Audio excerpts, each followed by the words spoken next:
ओम सहना भवतु सहनौ भुनक्तु सह वीर्यं करवावहै तेजस्विनावधीतमस्तु मा विद्विषावहै। ओम शांति शांति शांति। ओम सदाशिवसमारंभां शंकराचार्यमध्यमाम् अस्मदाचार्यपर्यन्तां वन्दे गुरुपरम्पराम्।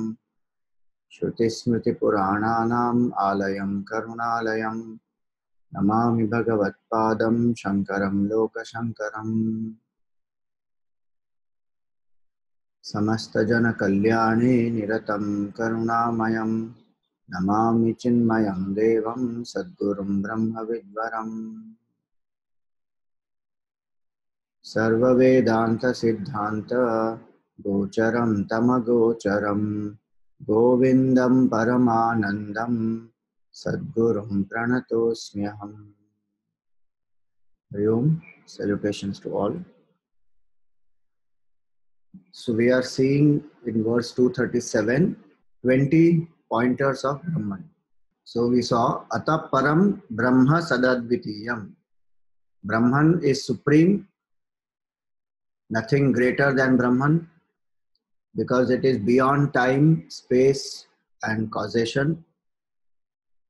It is Sat, it is that which is not changing in the past, present and future. Sat Advitiyam. There is no duality in that. No types of divisions and differences. Because divisions and differences start the moment there is time and space. That which is beyond time, beyond space is only one. Timeless, eternal, changeless is only one. So Sad Advitiyam. There are many different ways to also understand this Advitiyam, where there is no Sajatiya, Vijatiya and Swagata Bheda. That is also Advitiya. This we have done earlier, where there is no difference in the differences are there in the same species, like different types of cows. That is called Sajatiya Bheda, or Vijatiya Bheda, different. So the first one is difference within the species. The second, Vijatiya Bheda, is different types of species. So cow and the tiger and then the goat and then the dog. So different types of species. That is Vijatiya Bheda. And Swagata Bheda means that which is within. So within one body we have so many different parts. So Brahman is that, pure consciousness is that which is beyond all the three. There are no different types of entities for the infinite. Infinite includes everything. So there is nothing that will limit. So a cow is different from a goat is different from a dog. In that way, there are no different types of things, like consciousness separate, matter separate, something else separate. No. One only is appearing as all. There is no difference, different types of consciousness also. No levels in consciousness. No parts in consciousness. So Sajatiya, Vijatiya, Sajatiya and Swagata, none of these differences are there, because infinite is absolute, it is only one. So Sad Advitiyam. Then Vishuddham, it is said to be the purest. No other thing is there inside it to make it impure. Vishuddham. Then Vijnana Ghanam, it is homogeneous mass of knowledge. Homogeneous mass of knowledge meaning the knowledge principle because of which all knowledge is gained. That because of which the equipment has the power to know everything, but which cannot be known by the equipment. Like the electricity gives the power to the bulb. Now, if you remove the bulb and the bulb wants to see the source of electricity, then the light is not there.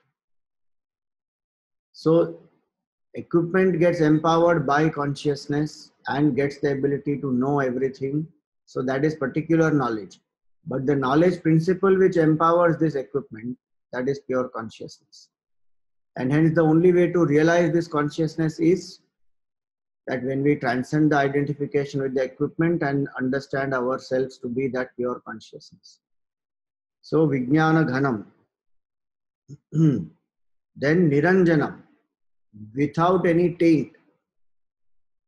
So taint here refers to the vasanas and ignorance. Vasanas and ignorance are the causal body and they belong to the jiva. Pure consciousness beyond any vasana, beyond any taint, and beyond ignorance also. I don't know in that who is the I. The I is the mind and the intellect. Mind and intellect right now is identified with the body, so it does not know consciousness. And mind and intellect with its knowledge, when it gets the knowledge, then it does the sadhana, then the mind and intellect would say, I know the consciousness. Intellectually, of course, one knows that consciousness, and then through sadhana, one transcends the mind and intellect to realize that truth. So Niranjanam, Atma is that which is beyond the vasanas, beyond ignorance. Ignorance and knowledge both are illumined by the Atma, by the pure consciousness, Brahman. Because they are in form of thought modification in the mind and the intellect. So Niranjanam, Prashantam, extremely peaceful. Shanta is peaceful, Prashantam. Why? Because this is not the peace of the mind. This is the peace of the self. So peace of the mind comes and goes. To the extent the mind is selfless, to that extent the mind will be peaceful. To the extent the mind is free from attachment, the mind will be peaceful. To the extent the mind is able to surrender the ego, the mind will be peaceful. So at different times, we are able to, we fluctuate in this. Sometimes there is complete selflessness, sometimes there is little selfishness, sometimes there is more selfishness. So accordingly, the peace of mind also varies. Sometimes the peace of mind is not even there. But this is Prashantam. Because the Rajoguna and Tamoguna are completely substituted with Sattva Guna. There is selflessness through which one has transcended the mind. That state of mind, that state of self is Prashantam, which they call as peace that passeth all understanding. That peace which will never go. Once a person is established in that, realizes that this is my nature, no matter what the body, mind, intellect go through, the person's peace is never disturbed. In the 6th chapter of the Gita, it is said, Prashanta manasam hyenam yoginam sukham uttamam. Supreme bliss is experienced by this person whose mind has become completely still. So mind has become completely still means not that it has become thoughtless, but that mind, the sense of identification with the BMI is gone. That I am this jiva, I am this particular entity, that strong identification is gone. As a functional role, it is there, but the strong identification is I am pure consciousness. So all the attachments in our life, they stem from this basic thought bondage, which is I am this Mr. So-and-so. And to protect that image, then we do so many things. To protect this body, to protect the image of this mind and intellect, that I must be like this, people should perceive me like this, and this is how they must relate to me. So now those expectations, attachments, they all create the agitation. If they are not fulfilled, also disturbance. If they are fulfilled, also they create more. Now one who has given up this root cause, that I am not this entity at all, that person, Prashantam, because the nature of the self is peace. When we say peace is our nature, happiness is our nature, it does not mean peace as mind is our nature. Yes, when Sattva Guna is there, peace will come with that. But again, something else comes up, mind changes, again I get disturbed. Nature of a thing is that where the thing cannot be without that. Like sugar is the nature of, sweetness is the nature of the sugar, or heat and light is the nature of fire. Now that thing will not be fire without this heat and light. What is that without which I cannot be? That is pure consciousness. Without existence, consciousness and bliss, one cannot exist. That is my nature, and even though it appears that I have come out of it right now, I have not come out of it. Like the fire can appear to have been covered, but it will find its way and it comes out. In the same way, like the sun can appear to be covered by the clouds, but actually it is never covered. Same way, right now it appears as though there is a veil of ignorance, vasanas, desires, thoughts. So I have forgotten who am I. That's only the veil, so it appears that I am like this, completely identified. But the fact is, even now, my nature is pure consciousness and nothing has happened. Yesterday we spoke about that sentence. I am not lost in the dream. I am dreaming that I am lost. One who understands that will know that my nature is prashantam, not being affected by anything that happens. Like the screen never gets affected by any of the scenes projected on it. It is prashant. There may be a violent scene, a war scene, anything, but the screen remains untouched in the same way. So prashantam. Then anadyananta vihinam. It is beyond beginning and end. Again, that which is timeless has no beginning, no end. Anything created in time will have a beginning and have an end. So the body is born. So the body has a beginning and body will die.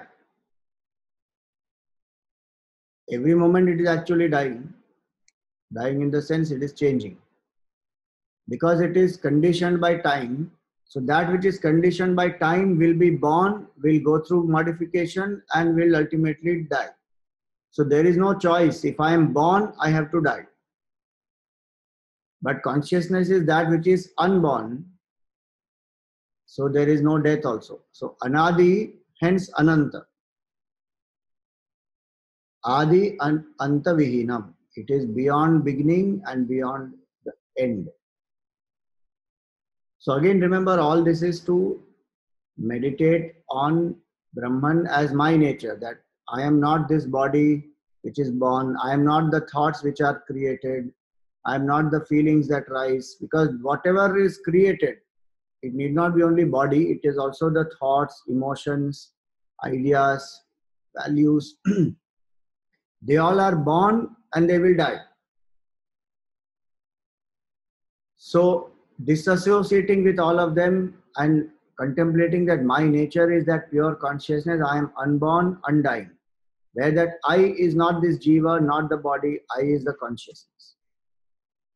So that is meant for contemplation. So adi anta vihinam, free from birth, free from death, and in between process also. So one who is able to understand this, that my nature is unborn, that person experiences that state of being unborn. So no more will that person fall into delusion, and that person exits the cycle of birth and death. Adi anta vihinam. Akriyam. It is not a karta. So this non-doership of the self is the way for us also as a sadhana, that I am not the karta. I am only the sakshi. Prakriti is doing it. Three gunas are doing it. Some past karma, so it is happening through the BMI. Whatever can be the attitude. Or even Ishvara is doing it. As Brahman, it is akarta, doesn't do anything. Now this we have to understand very clearly, Because many times we get confused in this. If I am not the karta, Brahman also is not the karta, then who is the karta? So at the moment I am thinking of myself as the karta, that I am Mr. So and so. I am the doer. So I am bound by my own karma and I have to face the result, and to get that result, new bodies I may keep taking. So when I'm identified with the kartritva bhav, as a karta, I am the bhukta. But what do I want to realize? I want to realize the state of Brahman. Brahman actually is the akarta. Brahman doesn't do anything, because in Brahman there is nothing to do. There is action is always in the finite entity. In the infinite there is nothing to do. It is pure consciousness which is just there. And its nature is bliss. So all the motivation for action is I want to become more and more happy. That which is already of the nature of bliss, why will there be any action in that? There is nothing happening there. Like the rope doesn't do anything to produce the snake. The dreamer may be doing so many things in the dream, and all the dream characters are very active, dynamic, but the waker is not doing anything. Waker is just lying on the bed, sleeping. So akarta is the nature of Brahman, and forgetting that, now identified with the body, I have become the karta. How will I discover the nature of myself as akarta? I have to stop identifying with the BMI. So we say that I am not the karta. Then who is the karta? Somebody is doing. So one says that Prakriti is the karta. Three gunas are the karta. Guna guneshu vartante iti matva na sajjate. Prakriti kriyamanani gunai karmani sarvashaha. Either one says Prakriti is doing, or the three gunas are doing. I am only a witness. Or one says Ishvara is doing. Ishvara is Brahman plus Maya. So that entity called Ishvara is controlling this whole creation. Controlling in the sense is manifesting as this whole creation. And it is Ishvara only who is in the hearts of all and who is prompting people to do some things. Ishvara sarva bhutana mriddeshe juna tishtati. With his Maya, he is making everybody do whatever they are doing. So he is the puppeteer and he holds everybody in the hands. So that attitude, either of these three attitudes, either I say gunas are doing, or Prakriti is doing, or Ishvara is doing, where I surrender my doership. When I surrender my doership completely, I come to realize that I am that Brahman. There is nothing happening at all. So where is the question of any karta? At the moment identified with the body, I am seeing the world. So I am seeing that the things are happening. And then I have my kartritva bhav. But the moment I give up the kartritva bhav completely through surrender, either through bhakti bhav or through sakshi bhav, one suddenly realizes that oh, there is nothing happening at all. When a person sees the rope, then one understands that there was never a snake. The rope never created the snake at all. So the nature of Brahman is akarta. Even when the world is there, Brahman is akarta only. If at all I want to know from where the world came, then we say, okay, Brahman using the power of Maya became Ishvara, and that Ishvara is the creator, sustainer, destroyer. Brahman is akarta at all times. With reference to the creation, there is a creator, but Brahman is beyond creator and the creation. So akarta all the time doesn't do anything. Because it's not a finite entity, there is no sense of incompleteness. Hence, akarta, akriyam. Then, nirantara ananda rasa swarupam. So it is akriyam also because of this, that it is constantly of the nature of ananda rasa. Bliss, complete. Nirantara, that's the word. Akhanda or nirantara, that is the word. Our ananda is in bits and pieces. It comes and goes, and even while it is there, it is diminishing. So there is antar, there is breaks. Here it is Nirantara Ananda Rasa Swarupam. It is of the nature of continuous, unbroken bliss. See, as long as we are identified with the mind and in the intellect, we will experience happiness only in bits and pieces. And which is why no matter what we get in the world, no matter how many desires are fulfilled, there will still remain incompleteness at all different levels.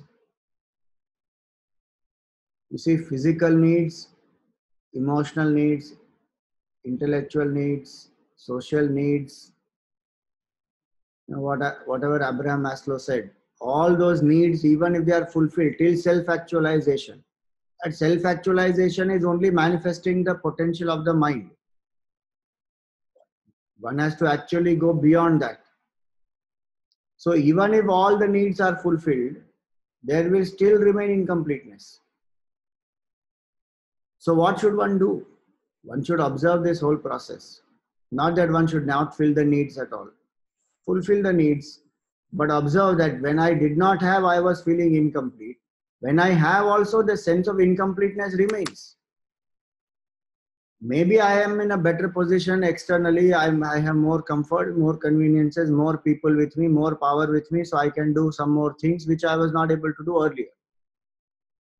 But my sense of limitation that I am this Jiva and I am Mr. So-and-so, that remains. That nobody can remove. No thing can remove, no person can remove. So my happiness will always be limited by that. That there will be one sense of emptiness, incompleteness, constantly making me feel inadequate. And not knowing this, what we will try to do? Try to fill that inadequateness through some objects, through some people, chase something and escape from that sense of incompleteness. Because then I get active in doing some work, being with some people, interacting, talking. So now I'm escaping from that sense of emptiness. And that same emptiness manifests in so many different ways. Emotionally, it will manifest as as a loneliness. No matter how many people are there to love me, how much ever they love me, still one part of my mind will feel lonely. It's a different matter. I escape and connect with people. But the moment I am not able to connect with people, there will be loneliness, frustration. At the body level, there is restlessness to act. I need to do something constantly. At the emotional level, there is loneliness. At the intellectual level, there is, if I don't have an ideal, there's a lack of enthusiasm and inspiration, so there is purposelessness. If clarity is not there, that why am I here, what am I supposed to do, then there's purposelessness, directionlessness. And if I have the clarity also, as long as I have the clarity, I am constantly chasing a particular goal or a particular ideal. So again, I'm active. But deep down, I know that in spite of achieving all the goals and ideals, what is that which is missing? Something is missing now. I'm not able to grasp the root cause of that. So this incompleteness constantly will reveal.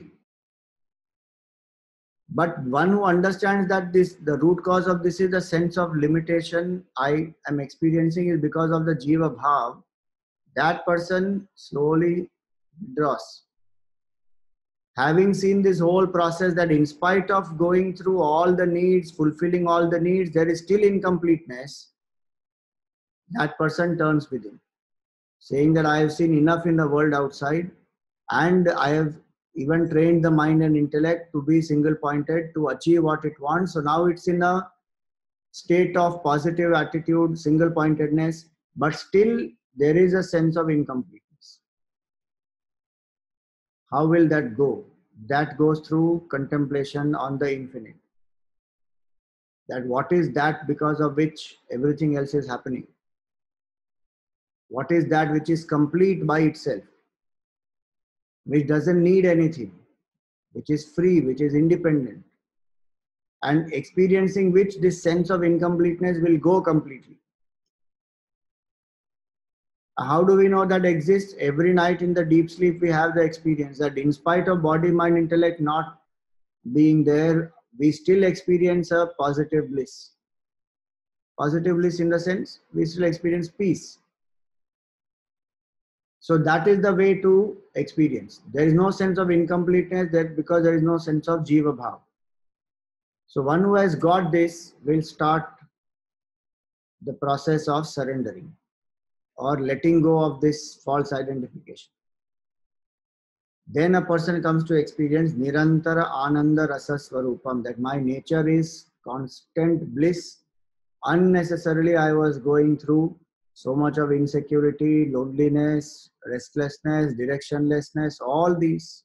So Nirantara Ananda Rasa Swarupam. And as one turns within and starts contemplation, steady contemplation, when the mind is ready, that person will go into Samadhi Avastha. Samadhi Avastha, one consciously experiences bliss. Again, the Vasana is there, one gets pushed out of it. Again, with effort, one gets back into that state. This process, when it goes on for some time, all the Dehatma Bhav, the Vasanas get exhausted. And that person is established in the self. That actually is the state of Nirantara Ananda Rasa Swarupa. That is the state of Brahman. So compared to Vishaya Ananda, the happiness rising out of these sense objects and pleasures, that is so momentary. From there, the joy of selflessness is much more. Mind becomes purer.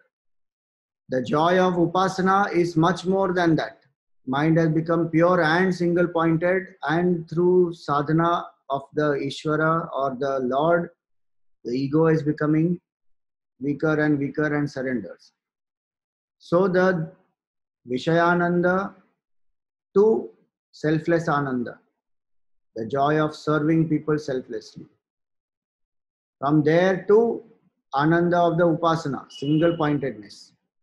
From there to Ananda of Nididhyasana, contemplation on the nature of the self. From there to Samadhi, Savikalpa Samadhi first, then Nirvikalpa Samadhi. So these are different levels of how one can progress. So one can even apply this in one's daily life and see that when I'm experiencing sense pleasures, how momentary it is, so short-lived. Compared to the joy which I get when I am serving selflessly, the satisfaction of helping somebody, doing something for the others, and letting go of this, what did I get out of it? When I let go of that thought, there is so much more joy, and that lasts for longer time. Joy of Upasana lasts much more longer. I may have done 1 hour of Upasana, 1 hour of Japa. While doing that 1 hour of Japa itself, the mind will experience so much of bliss and joy. And that continues through the day because the subconscious mind keeps doing the Japa. So there is a certain emotional anchoring also one gets. So the joy of Japa is much more. Joy of contemplation is more than the joy of Japa also. Because in contemplation, I am directly contemplating on the nature of pure consciousness as bliss. Transcending the mind. Japa is still within the mind. I am thinking about Bhagwan. This one transcends the mind. And then comes the Samadhi. Mind is fully absorbed in that supreme. Through Savikalpa and Nirvikalpa, even the thought is gone. No thoughts at all. But there is an experience of consciousness. It is not a blank. That state, when a person is established in that, that is called Sahaj Samadhi. That is this. Nirantara Ananda Rasa Swarupam. Experiencing that state, one will never ever become miserable. Which is what the Gita says, Yasmin sthito na dukkhena gurunapi vichalyate. Established in which even the heaviest of sorrows cannot make a person disturbed. That is this bliss. Nirantara Ananda Rasa Swarupam. Then Nirasta Maya Krita Sarva Bhedam. It is free from all the effects of Maya and the divisions that Maya creates. Nirasta Maya Krita Sarva Bhedam. So what does Maya create? See, Maya is that power which works through non-apprehension and misapprehension. So non-apprehension of reality, it veils the truth on one hand, and then all the projections that are created.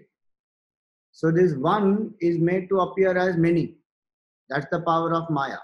Like the prism makes that one ray of light appear as 7 colors. That is the Bheda. So the Maya is like that prism, Brahman is the light. That manifests now in the form of this entire world of plurality. So the Maya Krita is the creation. Maya Krita Sarva Bhedam, all the divisions which are there in the creation. Nirasta.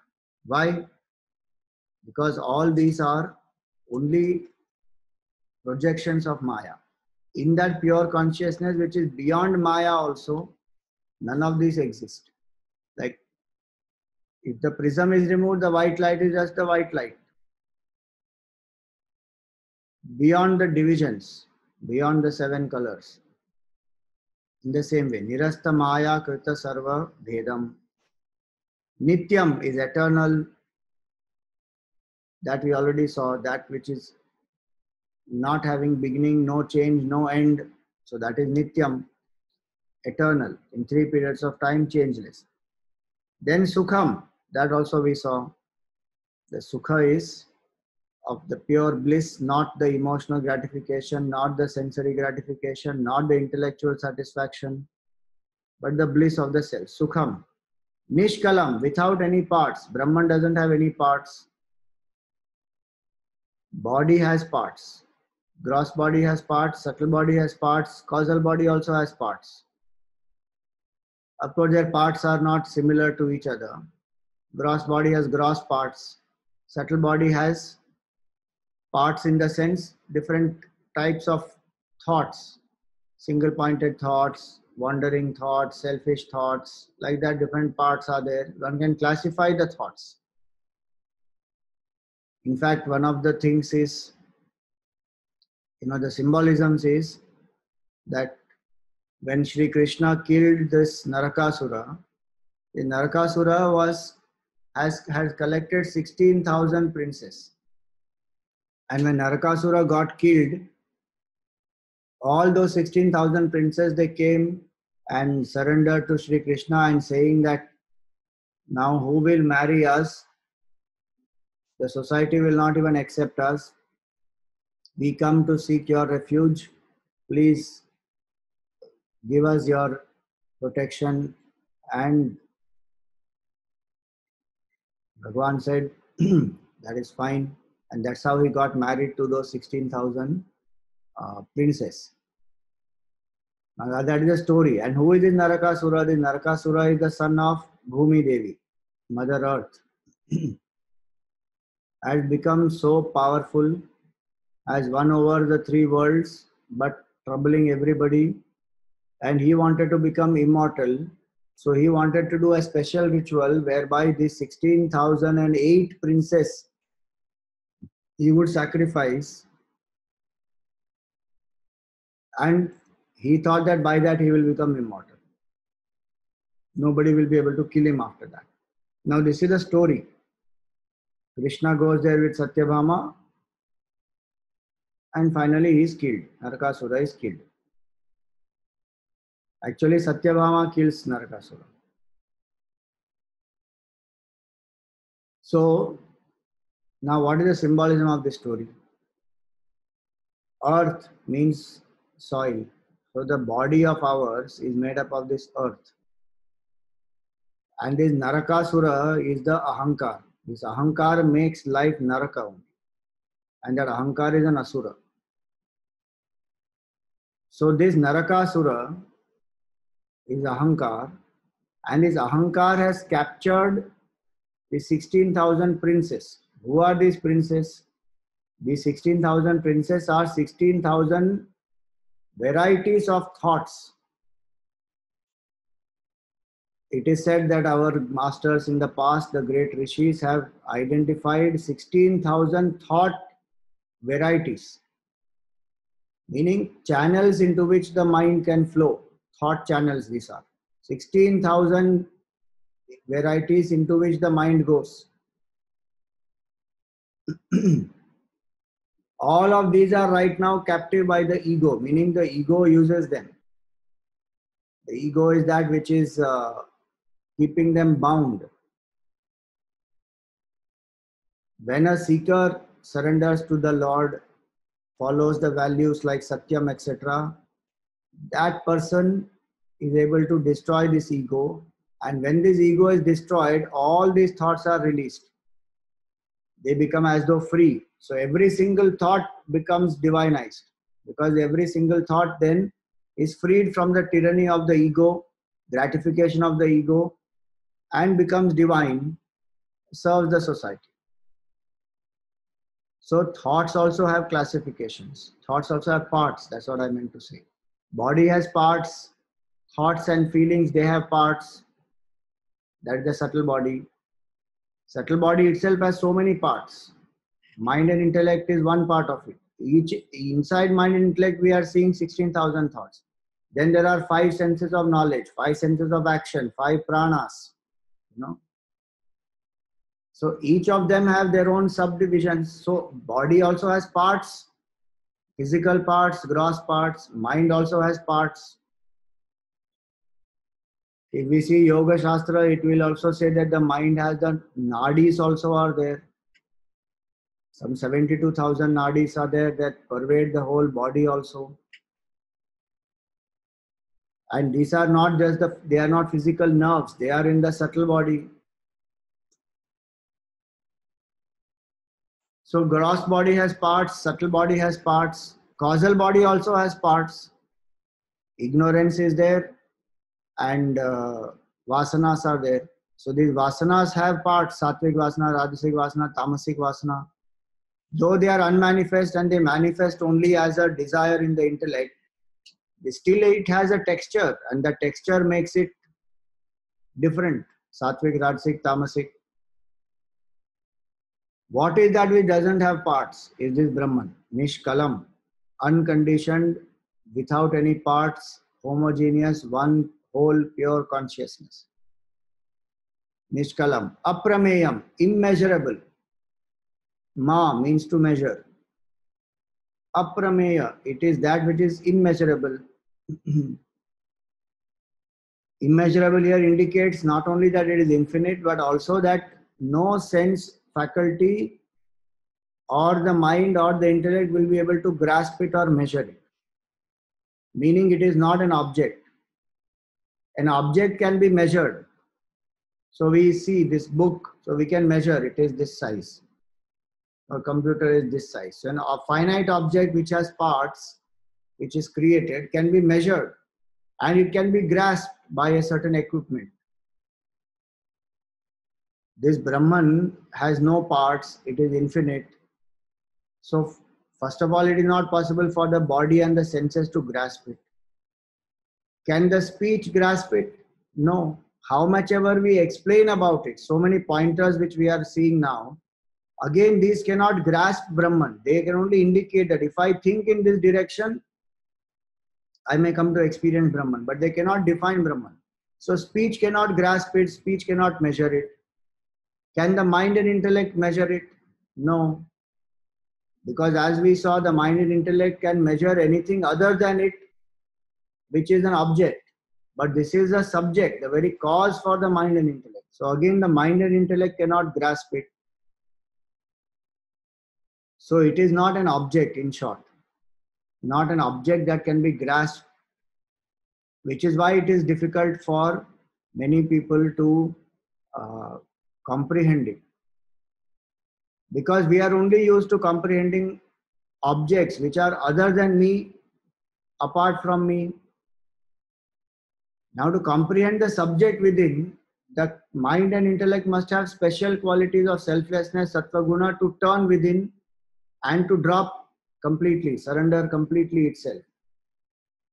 In every other thing, it will retain itself and know whatever else. In here, this has to dissolve, gone. Then only it will realize. So again, when we say it will realize, means not the mind and intellect. The sense of division, when it goes, Brahman reveals itself. The clouds, when they move, sun reveals. So in that way, it is aprameyam through the regular equipments of body, mind and intellect. Then how is it measurable? Only when I come to experience that oneness with it, as though it becomes measurable. So aprameyam. Arupam. So no form. Now Brahman is absolutely formless. Actually, it is beyond formless also. Beyond form and formless, both. So many people, they say Hindus are idol worshippers, they worship forms. We believe in one Brahman which is form, which is beyond form and formless.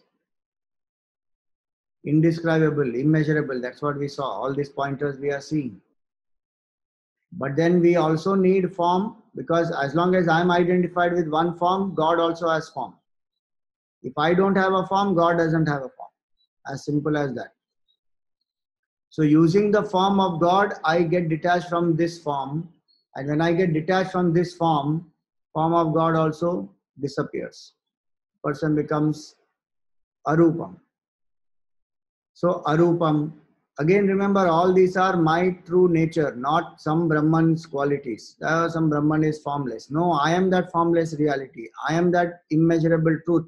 I am that which is of the nature of Nirantara Ananda Rasa Swarupam. So each of these has to be contemplated upon by myself as my true nature, arupam. Then avyaktam, it is unmanifest.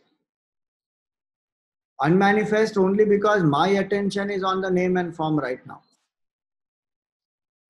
Every moment the water alone is manifesting in the ocean, but when we see only the wave and the form of the wave, then we say that the water is unmanifest.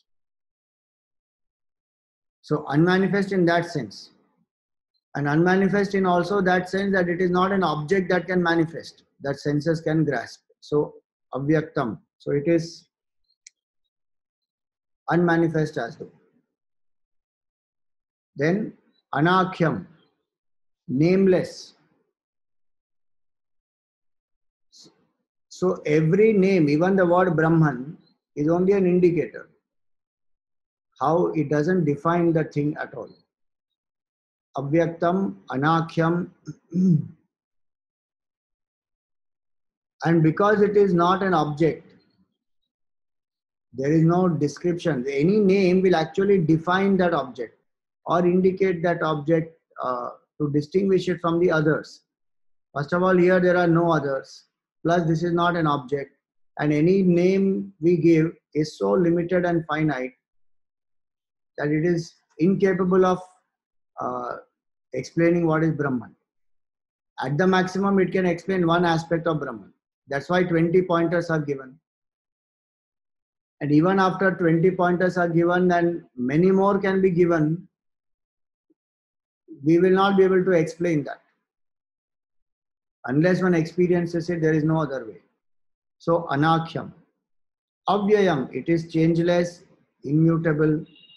And jyoti swayam, it is self-effulgent. Mind needs the light of consciousness, which then further identifies with the body. Then the body is able to perceive. So this body, mind, intellect depend on the light of consciousness to function. Now somebody says, what does consciousness depend upon? Consciousness doesn't depend upon anything. It is Swayam Jyoti, self-existent, self-luminous. So the ultimate cause of the universe will be self-luminous.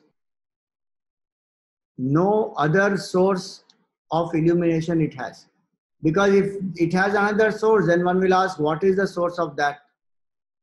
This goes in infinite regress. So the ultimate cause is self-luminous, self-existent, uncreated consciousness. Because if it is created, from where it got created? If it is created from consciousness, then there are two consciousness, which again is limiting each other, so both will destroy.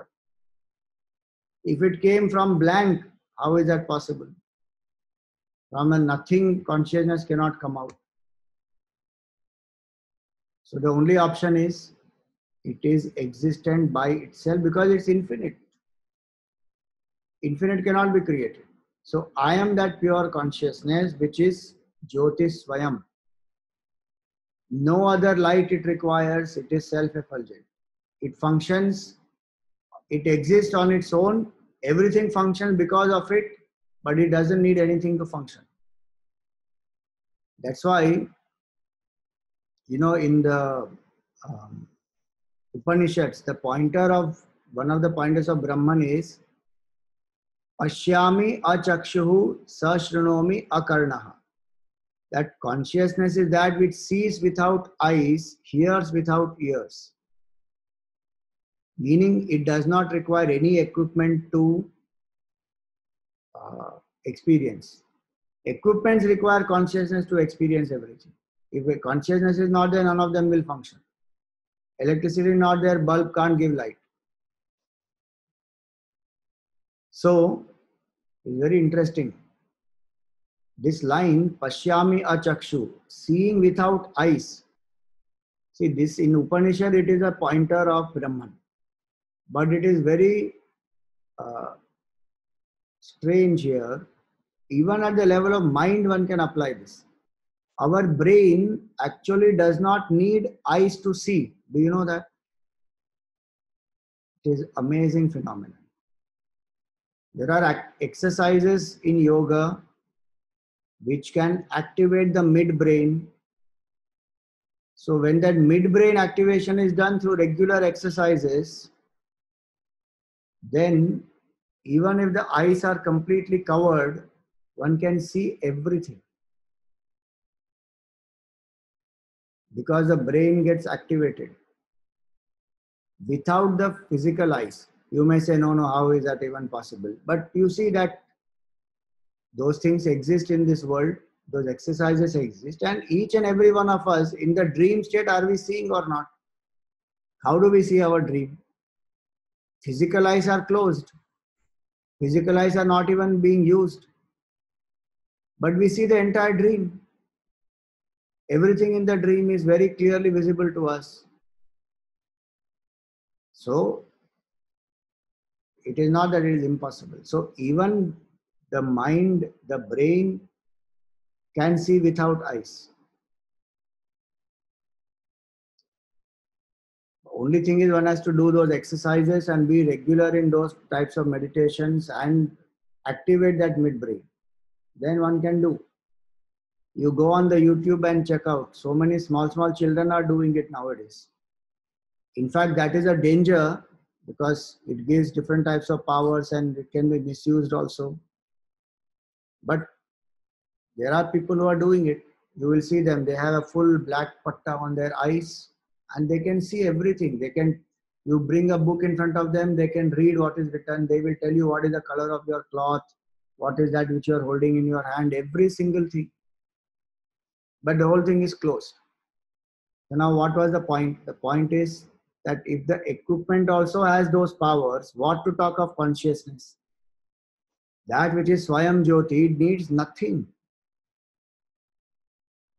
Unfortunately, not knowing that, we identify with the BMI and then the powers of the body, mind, intellect also we don't tap so much. And we live as miserable, limited jivas, begging for love, begging for success, for happiness, because we have not realized our potential. At the body, mind, intellect level itself, there is so much potential that can be manifested. Then the consciousness, and which is one of the reasons why one should understand that spirituality is not meant for those who are a complete dejection and failure in this life. One who has not manifested the potential at the body, mind, intellect level, how will that person manifest potential of the infinite self? because that requires a certain specific tuning of the BMI. So those who have been through that part, who have seen, who have manifested their potential at this level, have trained their body, mind, intellect to be disciplined, those people rise to the spiritual level. So now these 20 pointers are given of this Brahman. Don't forget the sequence. The question was asked by the student that when we negate all the 5, what remains? And it is not a blank that remained, that was answered. And again, remember the main 7 questions. In that, ko asau anatma paramaka atma. What is that which is anatma? So 5 koshas were described. Paramaka atma, and what is that supreme atma? That is being described. These are all pointers of that supreme atma. Now continuing ahead, he says, Jnatra jnaya jnana shunyam anantam nirvikalpakam kevala khanda chinmatram param tattvam vidurbudhaha. So the pure consciousness, Brahman, what is the state of Brahman? Jnatra jnana jnaya shunyam. It is devoid of this triputi, knower, known and knowing. Jnatra jnaya jnana shunyam. Why it is devoid of this? Because these 3 arise as long as there is jiva bhava. In deep sleep, these 3 don't exist. In samadhi, these 3 don't exist. Why? Because the identification with the jiva bhava is not there. With this body is not there. So jnatra jnaya jnana shunyam. Anantam, it is infinite. Nirvikalpakam, beyond all thought modifications. Kevala, kevala akhanda chinmatram. It is one, kevala akhanda chin. It is unbroken pure consciousness. Param, supreme.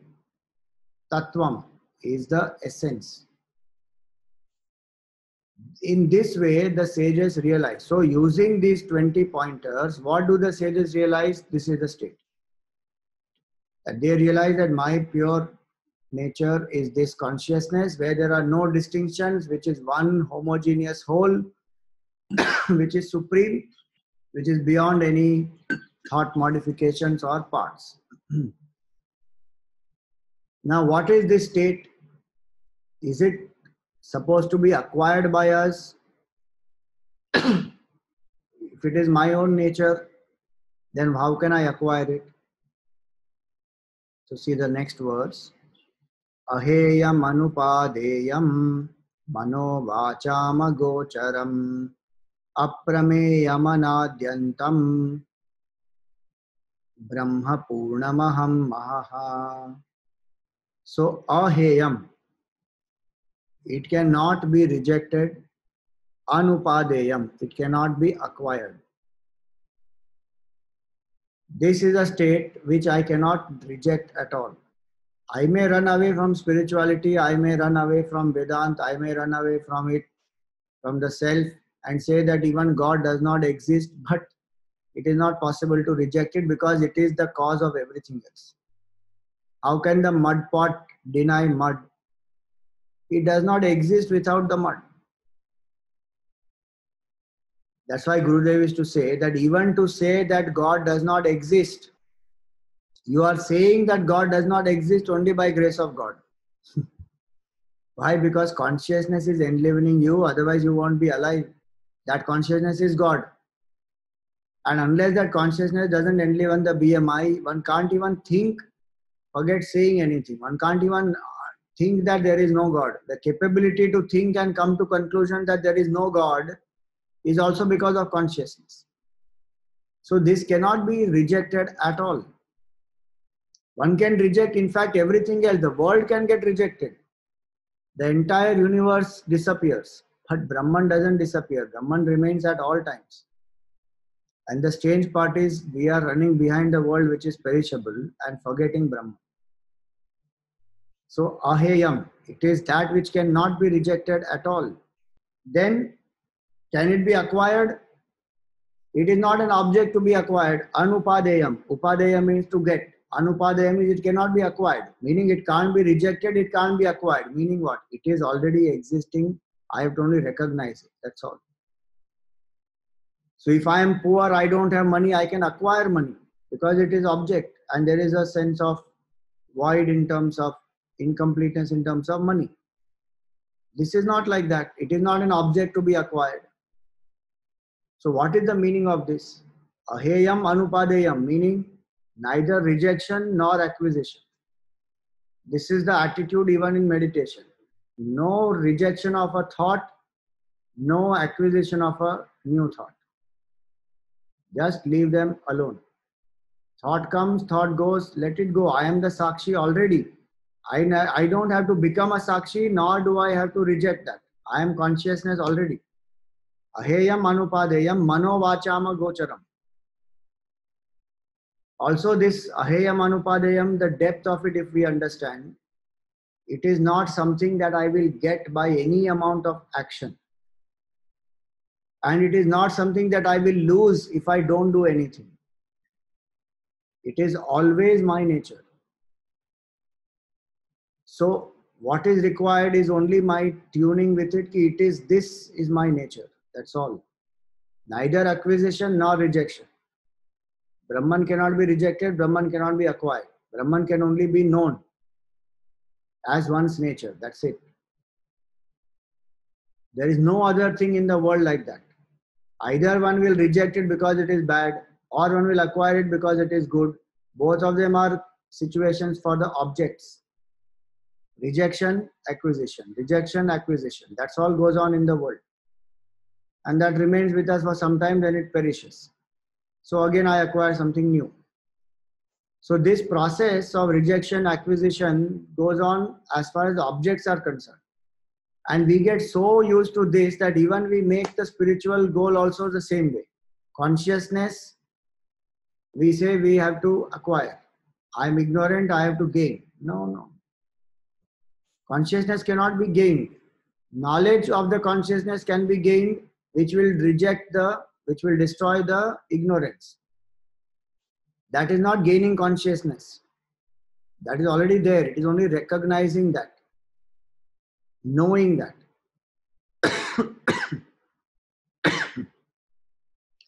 So, aheyam anupadeyam. What does this mean? The beauty of this is effortlessly I will realize the consciousness. Then what is the effort for? Effort is only to let go of the wrong notions. That's all.